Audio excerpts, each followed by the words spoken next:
right, well, good morning. Good morning, Bishop, and good morning, Dr. Cunningham. We do not Good have, morning. how's everybody doing? Oh, here's Cinia. Hold on just a second. Good morning. Yes. Yes, we do. Okay. Can you resend the, I'm sorry, I'll talk to the IT guy here. Can you resend the link to Cinia Postman, please? They're sending it right now. Okay. Yeah. No worries. Okay, bye-bye. Okay, sorry about that. That was Cinia. She just needs the link and then she's going to be joining us. So sorry to delay, but let's give her a couple minutes to join and then we'll have quorum. So and we'll be able to go home today. Who am I sending it to? City infos. You have a contact them? Sure. Thanks very much. EOS 10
Yeah. Should send it all to everyone. It should be faster. Okay.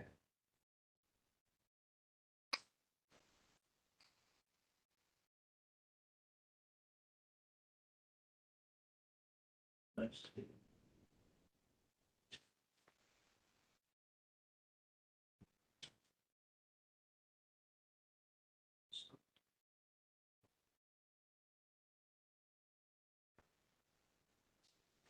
I got it. And then So she got it. She's clicking the links right now. I got a simple right there. Oh. Yeah, sorry. Yeah, we did it all yesterday. Okay. You know what her email address is? I just thought I don't know. Give me a phone. Yeah.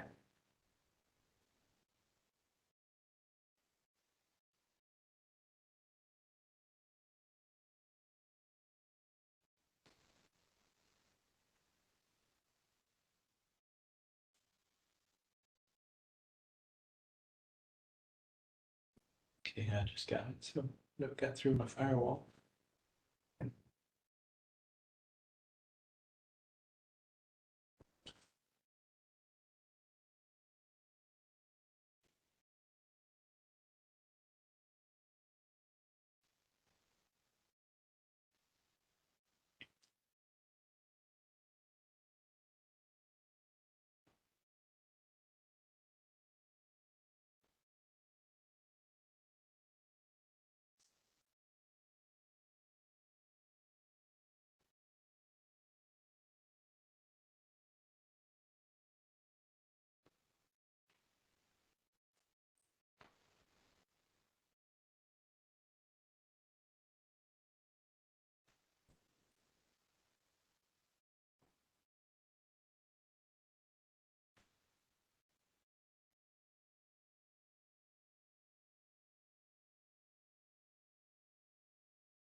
She can join through The regular side, and you can move them. the agenda.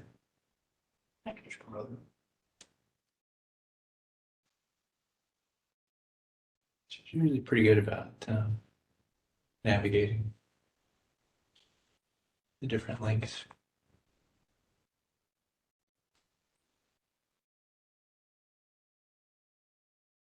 See attendees 3.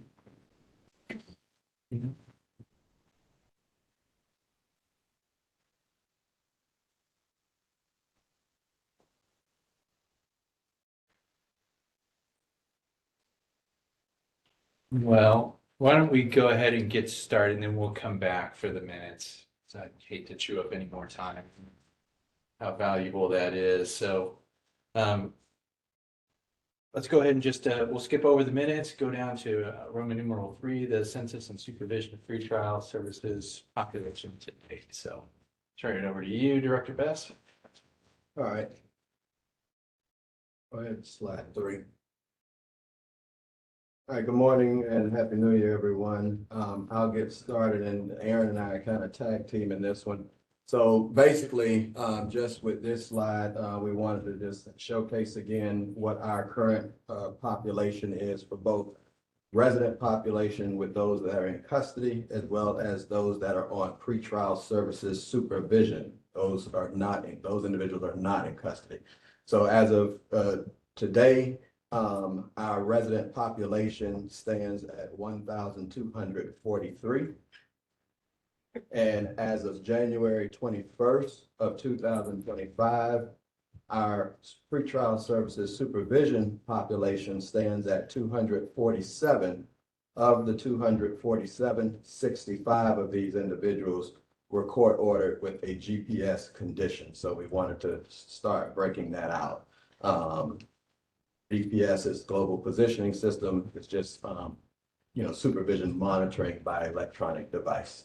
So we'll break these numbers down further, Aaron. Yeah. At least from the fourth quarter. Sure. Yeah, so, fourth quarter, so this is data up through December 31st, 2024. At the end of the year, now Director Best mentioned that our population today was at 1243. That includes the people who are in intake. So that the population logs, the historical data sort of tracker that I do doesn't include that. So that's why that number might look 30 or 40 people lower. But at the end of the year, we were at the population was at 1197, not including intake. It's probably 20 or 30 higher with that. But as you can see, the demographic breakdown is there. It was about 2/3 Black males, and then from there 22% white male, 7% Black female, about 4% white male. Very rarely do we have any non-Black, non-white residents.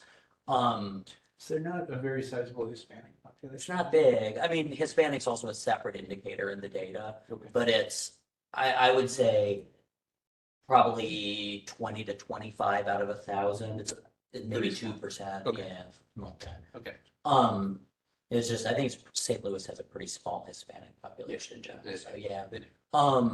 So as you can see, the quarter 4 for 2024 average was pretty similar to that. I was also able to compile historical averages over the last 4 years. Admittedly, that's a little bit of an arbitrary cutoff point, but I figured 2021 to 24 is a good data window to look at because that's kind of the post-COVID era. If you look before 2020, then things are very different. So as you can see for fourth quarter of this year, and as of now, we're quite a bit higher in the population than we are on average over the past 4 years. Interestingly, that 975 number kind of falls in between our lowest point and our highest point. Our lowest point was at about Christmas time 2022 when we were in this like 750. And then we peaked at about 1270, 1278, I think. So we're down a little bit from there. But that historical average, well, certainly mathematically accurate, is kind of a not necessarily indicative of where we've been at any one given time. Yeah. Depends on the spread. Right, yep. Yeah. Length of stay, for historical average over the last 4 years, average length of stay for people released from jail cells has been 78 days. This Fourth quarter was 83, so it was a little bit higher than on average, but not too big a difference. And just so to inform the board members, so I asked Aaron if he could compile these statistics so we can look at them more as trends over time rather than just looking at snapshots when we typically look at the dashboard. Because I think it's a little bit informative of how the Justice Services looks on a quarterly basis, which is, you know, what a lot of corporations and other organizations do, compared to how historical averages have been. So it gives a little bit of context rather than just looking at the dashboard. Yeah, So- if we're gonna have these meetings every 3 months, I'm happy to update each quarter. That's fine. Yeah. Yep. Okay, thank you. Yeah, next slide.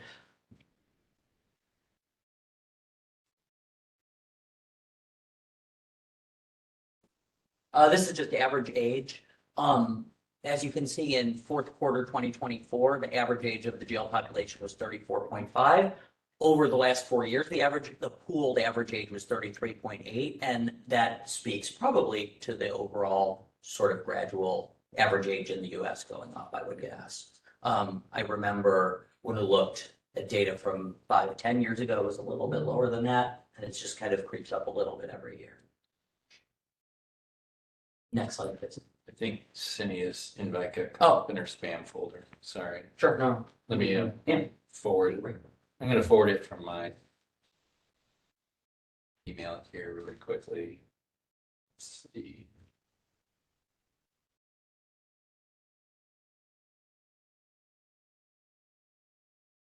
Get it.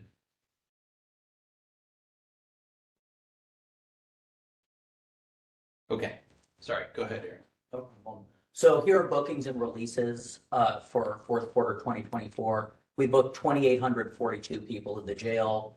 We released 2,870 over the last 3 months. Those numbers, I will mention, are always very close to one another, even if the population goes up or down. The reason that is the case is because booking numbers and release numbers are dominated by the people who are just in and out like that. Yeah. So even if you see trends going, you know, significant trends in the population, they're not necessarily going to show up in the booking and release data. Mhm. But as you can see demographically, it was about 47% Black male, 29% white male, 13% Black female, about 9% white male, and then just a tad of other. These percentages are remarkably close. Yeah. If not spot on. Yeah. Yeah. Okay. All right, next slide. All right, so at the end of the year of our 1197 that were incarcerated, 1,040 of them were awaiting trial. That's always the dominant group within the jail.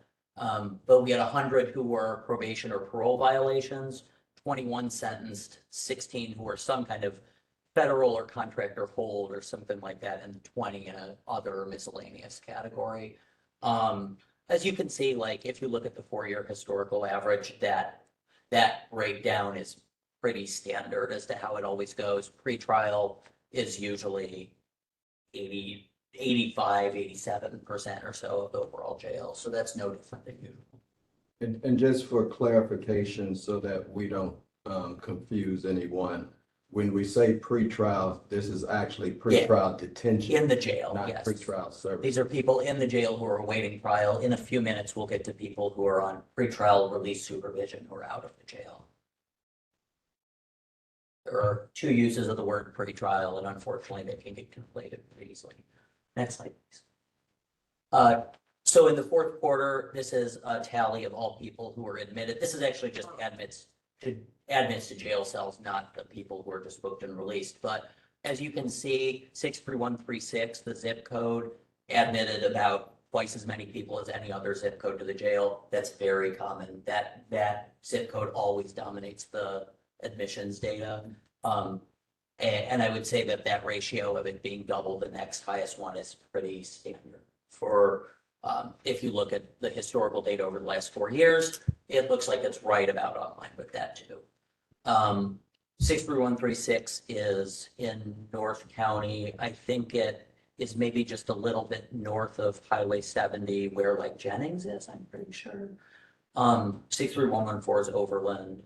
So, yeah, there's a fair amount of spread after you get down from 63136 from different zip codes.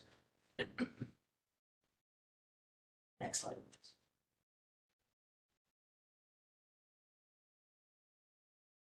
Director Best, do you want to say anything about this? You want me to go on with the? With respect to pretrial release, this just again showcasing the fourth quarter stats, total closed cases during that time frame was 98. And of that 98, this just shows how many was closed out on pretrial release at about 62%, and then how many was closed out of that 98 that was under with the condition of GPS, 37.8%. And again, that's, keeping in mind the overall numbers for the year ending December 31st that we had was a total, today, I should say, is 247 folks with 65% participants having a court order GPS monitoring condition. And then again, you see the breakdown with respect to by race, by gender, race and gender. Of those 98 cases, again, Black males at 49%, white males at 27.6%, Black females 14.3%, white females at 9.2%. And keep in mind too, I would say these are closed cases, our overall, obviously, active supervision cases where pretrial is concerned is relatively small still. With respect to pretrial release fourth quarter by felony cases, in terms of those cases that were total that was closed, we just wanted to break it down by classes as well as give you examples of what the most common charges for each classifications are.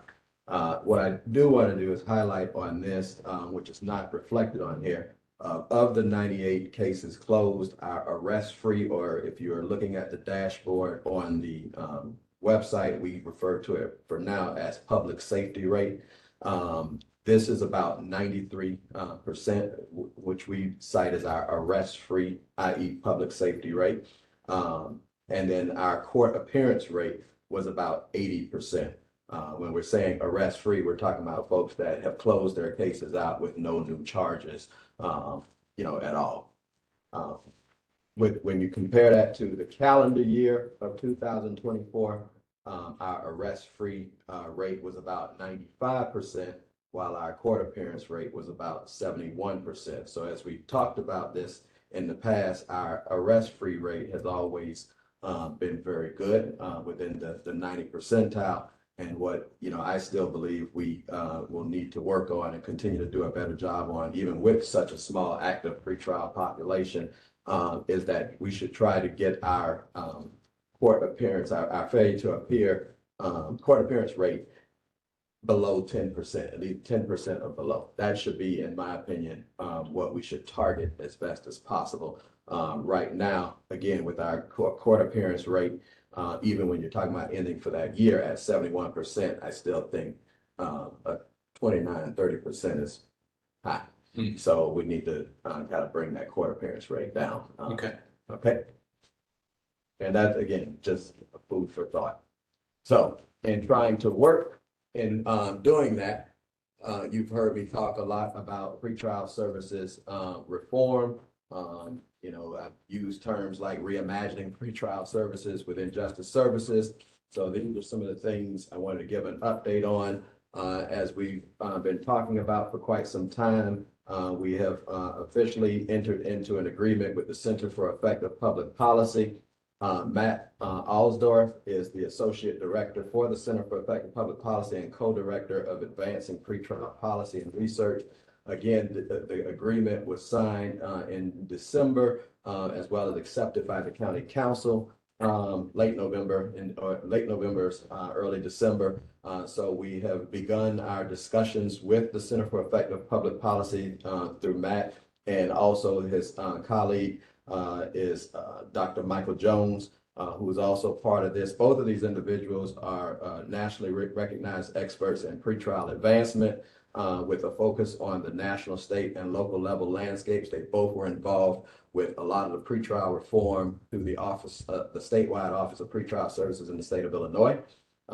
Matt received his BA degree from Williams College and his JD degree from Yale Law School. And Dr. Michael Jones received his PhD in clinical psychology from the University of Missouri, Columbia. They both will be in the St. Louis County area on March 3rd and March 4th, as they would visit with many stakeholders to obtain their feedback and engage discussions on how we can go about improving pretrial services in St. Louis County. Again, I want to remind this utilization of our pretrial services supervision program helps to bring down our jail population. It keeps people with their families and gives them the opportunity to continue to support themselves and their families while they're awaiting final outcome dispositions of their respective case. I do wish to add that House Justice Services, again, have begun these conversations with both Matt and Dr. Jones. We have meetings scheduled with them on those dates with Dr. Garza, with State Public Defender. We're scheduled to meet also with our newest prosecuting attorney's office and attorney, as well as I'm scheduled to meet with our prosecuting attorney in early February as well to talk about this and more. We are, looking at, and we're looking at having them meet with members of the court as well. We have a meeting on the books with our presiding judge. So they're going to have a good 2 full days meeting with stakeholders as well as meeting with our staff, those that are in pretrial services, to go over some things with respect to pretrial services. So they've been very helpful to date. They've looked over all of the material that we have prepared and have presented with the court with respect to incorporating this theme of reimagining pretrial services in St. Louis County. They have been involved with taking a look at all of the information that we provided to the court and have shared with the court. So we're looking forward to their presence in March. I do want to add also that we have been planning some logistical changes with respect to pretrial services. For example, we have available office space in the jail within our bonding in the back of our bonding intake area. And we have earmarked that as a location for our pretrial services unit to actually reside in. One of the many reasons for that is as part of the pretrial reform process, we've been talking about doing, in interviews in preparation for initial court appearances with defendants that are taken into custody. So the fact that we would be directly right in back of our intake area give us immediate access to defendants as they're being brought into the jail, and therefore we can be able to have access to them, be able to interview them, be able to immediately prepare what we call these initial bail reports or investigative reports, so that we can be able to forward at some point to the court so that the court can read and it can help the court with their release detention decisions. So that is one advantage point of being able to bring our folks inside the secure perimeter near our classification area so that they can be able to have immediate access to these individuals. We still need to retain some office space, which we plan to outside the perimeter, so that those that are on supervision when they're visiting with their pretrial services officer, they need to be able to meet with those individuals outside the perimeter. So we do have identified space, currently the existing space, but also we just renovated recently a storage closet room that was our space, and really have that room ready for in-person as well as virtual meeting room space where necessary. So that's what we have, up to date right now with respect to pretrial service reform. It continues to be a work in progress. We're putting together a draft policy as we speak. It's in the editing phase.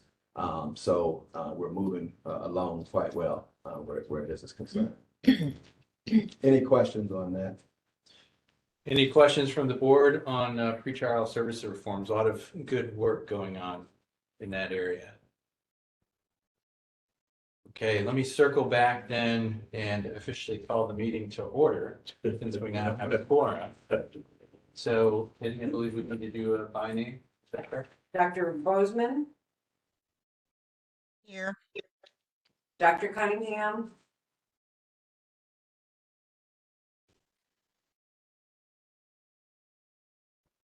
See her. here. Dr. Cunningham, Yes, I'm here. Dr. Garza. Here. is Here. Dr. McGuire, Bishop Hankerson, Present. and Dr. McBride is not here. We have a quorum. Okay, great. Thank you so much. So let's take care of our official business here, which is approval of the October 2024 meeting minutes. That was the last time we met. They were sent out by Penny earlier this week. Does anybody have any questions, edits to the minutes? Hearing none, can I get a motion to approve? So move. Second? Second. Thank you, Cinia. All in favors, say aye. Aye. Aye. Opposed? Okay. Minutes are approved. Thank you all. Okay, let's get back on schedule here, down to number 5, programming. All right. With respect to programming, just a few things to highlight, 3 quick points. Our Melodies of Hope educational program, many of you may have saw the press releases and the media coverage that came out about a week or 2 ago on this forthcoming program. Is our music education program, which is slated to start sometime in March. This is in partnership with the St. Louis Symphony Orchestra, Pianos for People, and Suzuki Harmony of St. Louis. Our goal as part of a pilot program, right now through the PACE program, the music theory is part of, the coursework that residents have participated in. But there was no application with respect to, learning how to play instruments. And this was an idea that was developed by speaking with some of the residents back in May when I visited with residents as part of the feedback session. And one actually asked for a music studio, and we wasn't going to do that. So we figured the next best thing was to focus on trying to develop a music program. So, we're going to pilot this featuring 5 residents, men for the piano lessons, as well as 5 residents for our women residents for violin. And the instruments are being provided by the co-sponsors, again, Pianos for People and Suzuki Harmony of St. Louis. And, we will be using, facilitating those classes in our meeting rooms on the respective floors. I think it's on 5 and 6. We're using 4 and 5. We use it 4 and 5. 4 and 5 to be able to facilitate this program. So more to come on that as we get closer and closer. All right. Fantastic. Thank you. Our St. Louis Community College PACE program. Right now we're just as an update, we're working on an MOU with respect to the program. We didn't have an MOU in place previously. So we are literally working on developing one between St. Louis Community College as well as Justice Services. Again, we remain committed to providing educational services for our residents. We've put a pause for right now just so that we can be able to get the MOU all done and signed, and everybody has a mutual understanding of what we're expecting with respect to continued services. We are exploring expansion of services to women residents. And we're also talking about how we can possibly explore offering educational programming to persons under supervision. That is those folks that are on pretrial services supervision, as well as those that are on probation supervision, because that is also part of justice services. I'm pleased to report that we did receive a grant some time ago from the Bureau of Justice Assistance, BJA, which will assist in the ongoing funding of this PACE program with St. Louis Community College.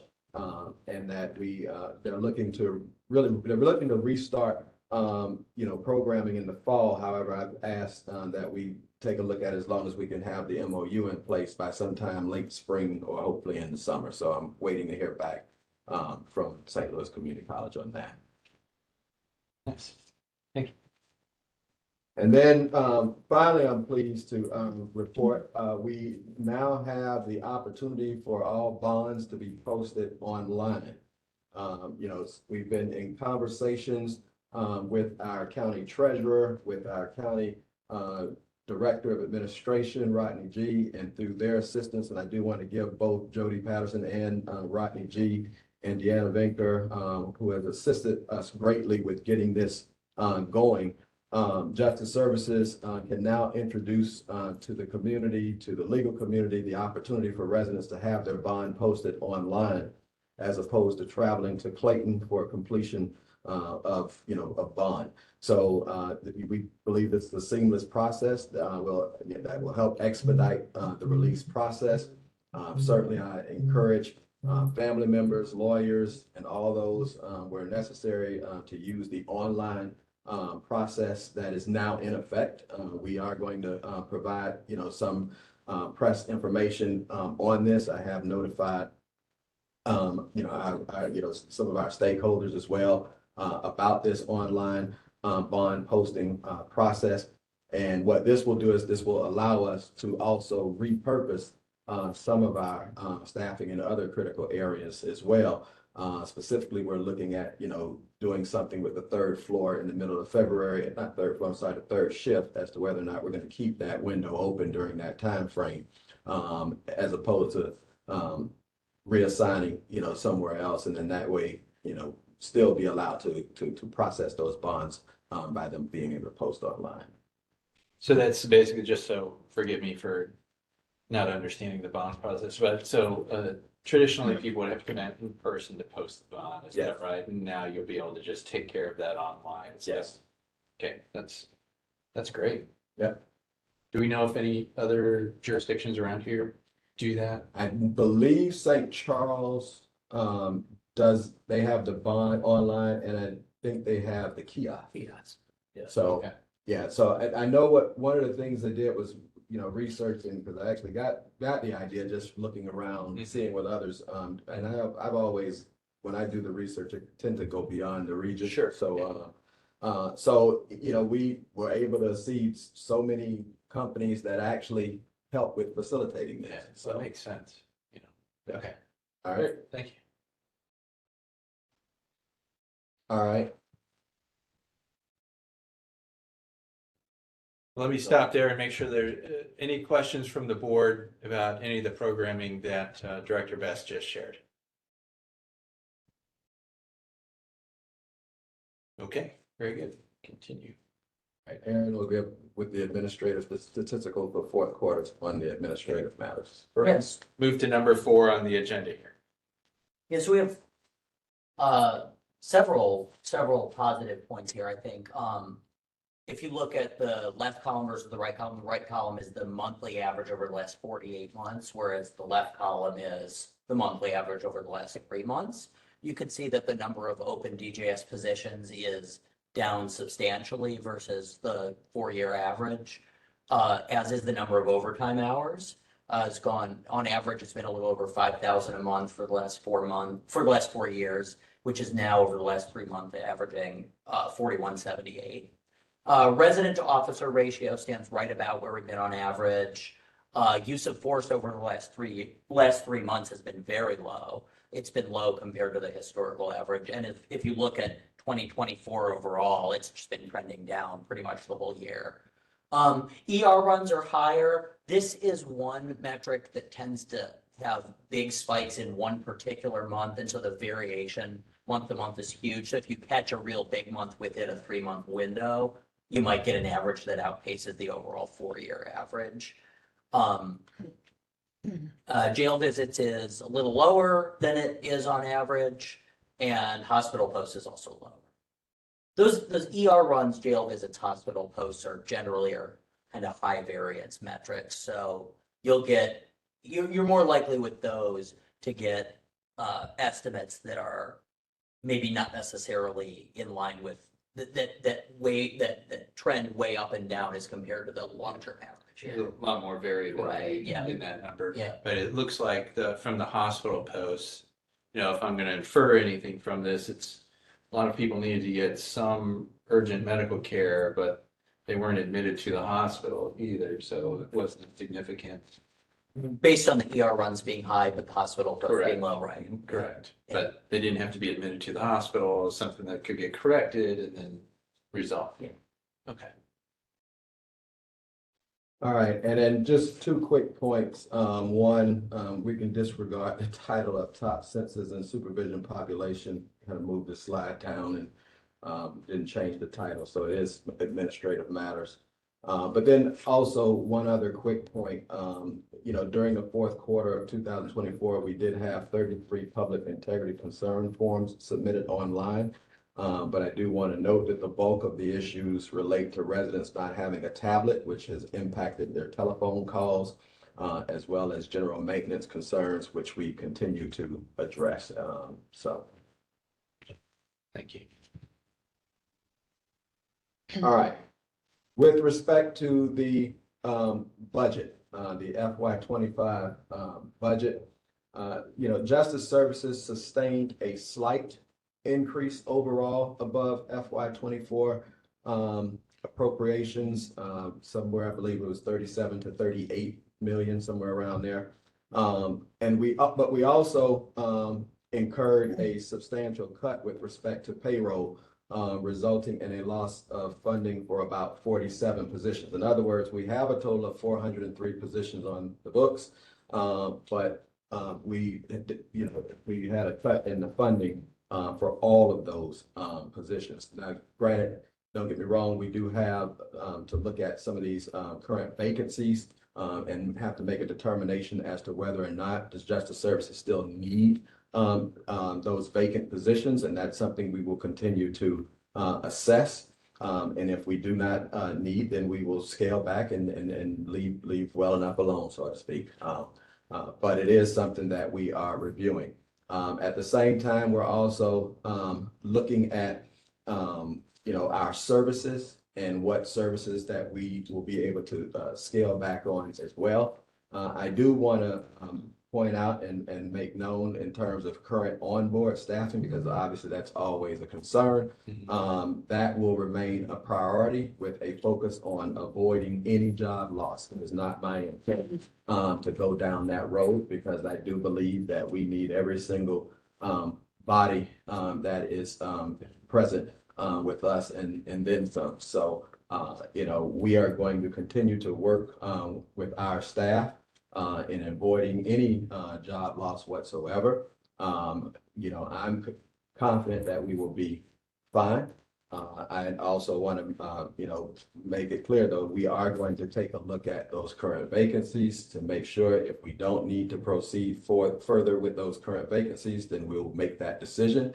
And then we will also look at where we can trim down the services where necessary, and we will do that as well.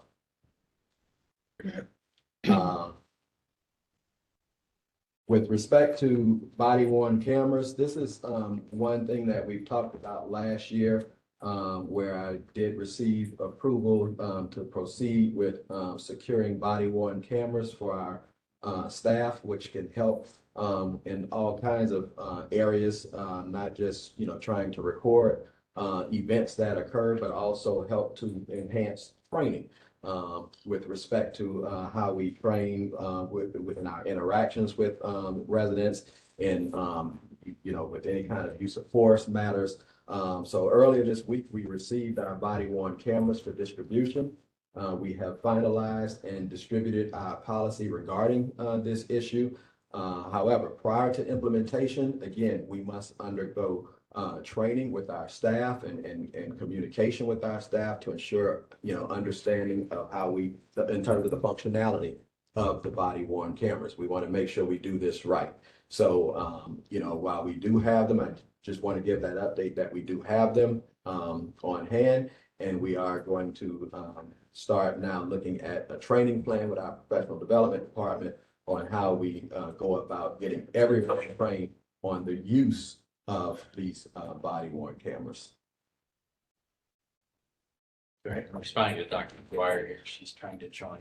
I guess she's having problems with the Okay. link, but keep going. Okay, any questions where that is concerned? Not at this time, sir. Okay, thank you. So with that, we can move to corrections medicine. Thank you so much. And before I start presenting on the slides that I provided, I just wanted to let you know that we are actively working on revamping our corrections medicine dashboard, which is available on the Justice Services website, to provide meaningful data and in a clear and concise way, obviously obeying the boundaries of confidentiality because it's medical health and medical health care. That said, I will not be presenting on mental health today. We will do it next time at our next meeting. We just need a little more time to provide accurate data on breakdowns between psych visits and mental health visits. So my first slide is on corrections medicine, and we are talking about fourth quarter of 2024. And we have a breakdown on acute versus routine, obviously acute meaning urgent. So when we talk about ER runs and when we talked about hospital post, all of that, it's part of this data that I'm providing to you today. So we are looking at acute versus routine, obviously something that's scheduled, check-ins, ongoing health monitoring or preventative care. Those are the percentages, and that's compared to our historical data. When we look at the percentage of medical visits, clinic versus infirmary, obviously clinic, we are providing care, routine care to all of our residents versus our infirmary, which is dedicated more in intensive space. We can call it a small hospital where that specialty care is provided. And those are the percentages and also compared to historical data. So before you go on, I just want Yes. to make sure I understand what the percentages represent. Yes. So with the acute, that 0.4%, is that the number of patients, the number of people that required acute care, and then the denominator is the jail population? Yes. So my understanding is, and maybe Aaron is able to explain that, but my understanding is that that's based on a census, on Yeah. every census of the I think the population. denominator isn't, at least as an estimate, so like, I'll caveat by saying like, with the DJS data, I, kind of derive all of it, with the medical data, I have it sent to me, and then I just kind of, so I'm not as familiar with the nitty gritty details, but I think the denominator is basically supposed to be an estimate of the number of people who came through the jail at any point in the, Sure. I think it's like essentially the people who started the month there, plus all the people who came through. Yeah. Yeah, Yeah. Yep. So let's do this. Can we make that a rate per, than we do per 1,000? yeah, I mean, for the DJS dashboard, we Yeah. do. So if we could convert that to a rate, that I think would make much more sense than the 0.4%. Okay, and then the same thing with clinic and infirmary. I think that a rate would be a little bit more understandable. And also, I'm not sure if this is duplicate names as well, because when we are talking about chronic disease management, Mhm. that's maybe a duplicate patient or resident in our Probably, case. yeah. So, yes, we can work on that. Sure. Okay, thank you. Dr. President, did Dr. McGuire end up joining? She is trying to join. I believe Dr. Cunningham did go. I sent her, she said that the invite was getting caught up in her phishing filter. So I sent her the invite from my email because I'm trustworthy. But I don't know if she's going to try and join again. Just for your information going forward, we need no longer have. Yes, yeah. So, again, And stuff forever. yeah, exactly. Okay, thank you. So the next slide would be percentage of provider visits, and the top four are hypertension, diabetes, cardiac or cerebral disease, and also pregnancy. So those are the top four percentages for the last 3 months of 2024 compared with historical data. And the bottom part of that slide is top 7 reasons and top 7 diagnoses that a resident saw a medical provider for care. And as you can see, the top one is mental health disorder, followed by allergy, heart conditions, asthma, wound or skin care, hepatitis or liver condition, seizures, and neurological disorders. It's very telling. I think so. Yeah. Well, we just wanted to make sure when we provide you the data on mental health, Yeah. and we have accurate data to Yeah. share. Yeah. So, Yeah. and No, some of that is manual count, so Yeah. you'll Okay. be in a better place. Okay, great. And then my last slide, it's talking about safety events. So we have a total of 4 in Q4 of 2024. I think it's for monthly average. I think For it's monthly total average. 12. Okay, Yeah, 12 some, 4 per month. Yeah, I just want to make sure. sounds good. Yeah. And I don't know if I can provide a little more detail about what those were. Can't provide any Okay. personal medical. No. So those were, so we had a total of 12. They were all rectified and they were all corrected and also documented. I So, think we could talk about the broad categories. Yes. So if it was like Okay. a medication error or something like Yes. that. so broad categories I can talk about 4. Actually, med error was the top. And then we had an admin error that was due to miscommunication between 2 different programs. The third one, we had a missed opportunity or missed opportunities in intake to start filling out CAL or CVAS and start medication. That was corrected right afterward. And then the fourth category, I would call it missing documents at intake, which we realized afterwards, and then those were filled and documented. So. Thank you. So we had no sentinel events, and our morbidity and mortality data is 0. So that is all I have to share with you, and I'm happy to answer any questions if there are any. Thank you. Any questions from board members on this data? Yes, sir. I know Yes. that we'll discuss mental health in the next meeting, but just with that 36%, what are those different categories? I mean, is that depression? What are those different categories of that 36% rate?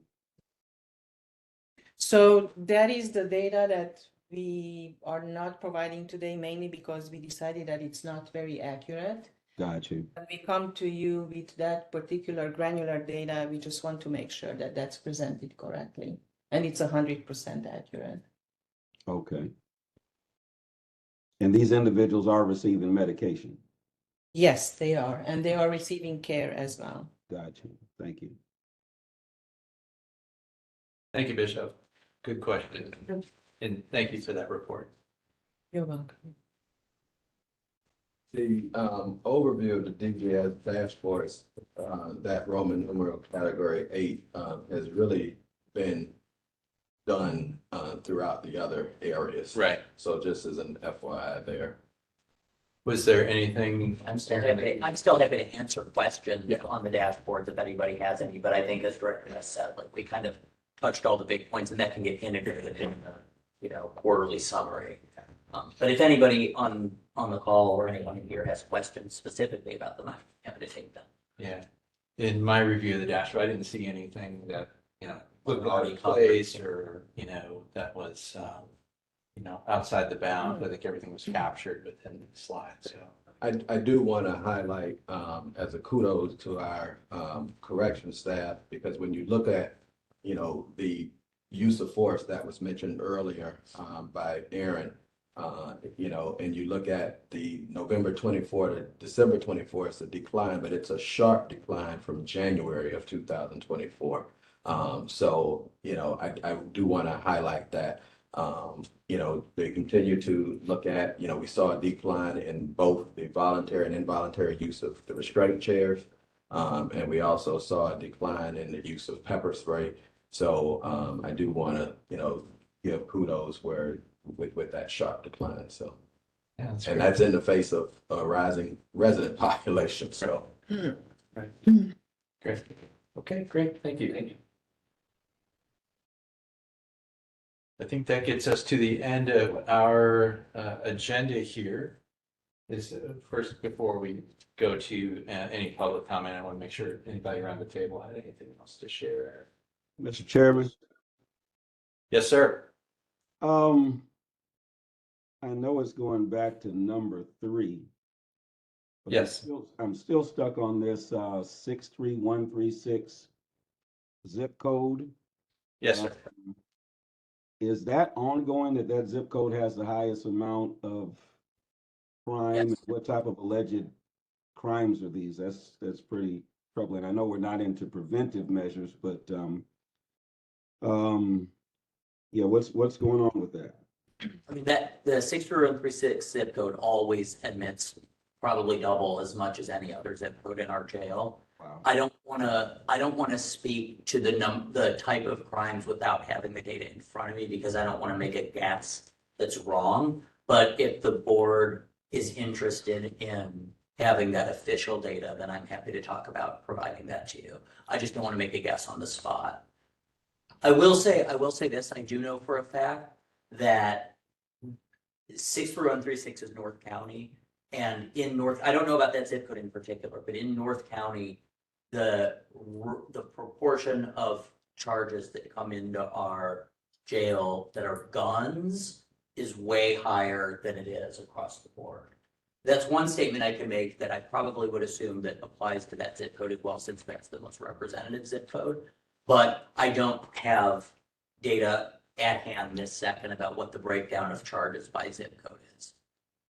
and Bishop Hankerson, what we could do is, because the one thing I would be careful of is I don't want to single one zip code out, so to speak, every meeting. So, yeah, you know what I mean? I hear you. So if we want to go down that road, then my suggestion would be maybe we talk about establishing a threshold where we reach a barometer, and then that is what we will provide those offense types. That way it's across the board. You know what I mean? Right. I get you loud and clear. Okay. Thank you, Bishop. That's a great point. Yeah. Okay, opening it up to any public comment. Is there anybody from the public who wish to make a comment?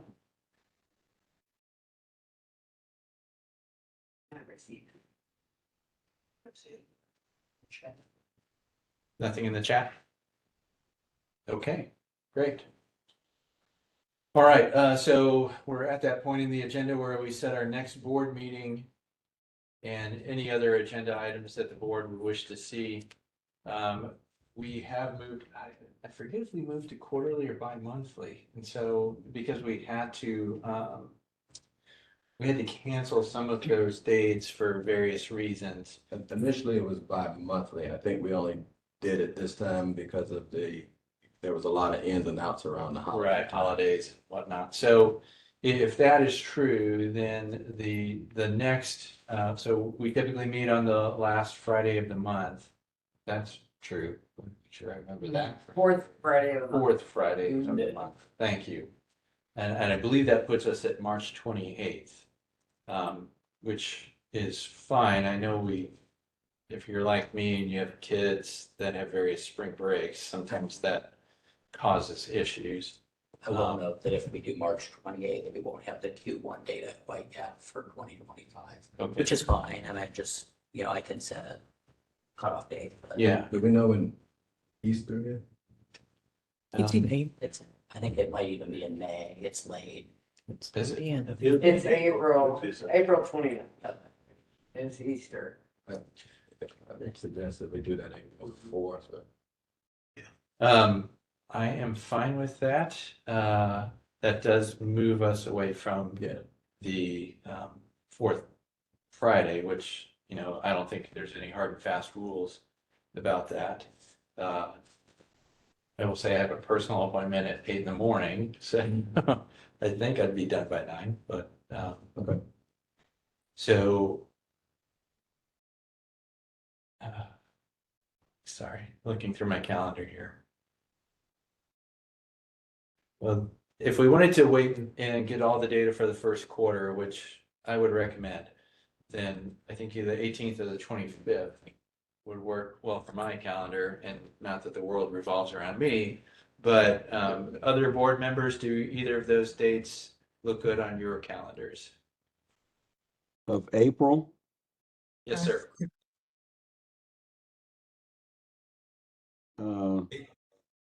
should be fine. That's Holy Week, April 18th, but I think we're okay.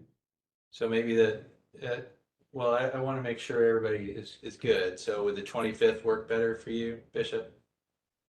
I'm like you, Doctor. It doesn't revolve around me. My schedule is so crazy. I'll Yeah. make space for it. Okay. I wanted to tell you the quickest way to get me to. Yes, sir. Because a lot of times I'm on these planes. As a matter of fact, I've seen you on a flight from Yes. Florida. But if you text me and shoot me a text and say, "Hey, I need you to jump on right quick," I can Okay. try to make that happen for you. Texting is really the best way to get me. Okay. I'll put that date down. You said April 25th? Well, let me check. I This is- thought we were looking at the 18th. That's Either the or. Good Friday. It's the Friday before Easter, and that's Oh, fine. Friday, yeah, that's Okay. Well, why don't we pencil it in for the 18th? We will poll the other board members and make sure that they're okay with that date. But we'll schedule it for the 18th for now. Okay, great. Thank you so much. So just to conclude, I'm sorry, Alex, just to No, you're just fine. confirm, we're not meeting in March. Yes, ma'am. Not meeting in March. Correct. Got it. Thank you. Yes.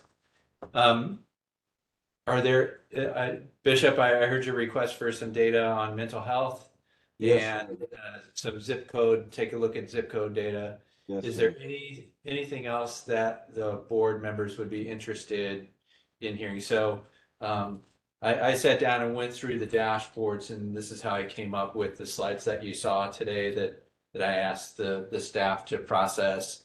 And I think it gives a pretty good overview of the data. So thank you all for jumping through hoops and pull all that together. But if there's any other data or other information that the board would like to see presented, either you can let us know now, or you can email me and let me know, hey, I'm interested in this, and then we can work to get it into the report, as long as it'll pass all of the legal muster and everything. Certainly, there's certain things we can't Right, but now publish. now that we have the template set, it should be a quicker record go each time. And I'll know, especially if the meeting is 4 weeks into the month, there should be plenty of time to, Yeah. prepare. Yeah. If just let me know, let one of us know if there's new things introduced into the template, and we can. Okay. So like I said, we don't have to decide right now, but if you think of something, please email me and I'll work with the staff here to get it on as a report. Okay, any other comments from the board? I guess we cannot adjourn the meetings if we don't have a quorum. So you'll just have to suffice with saying thank you for attending, and we will see you in April. Thank you. Okay, Thank you. have a good day. Thank you. Still get to see me.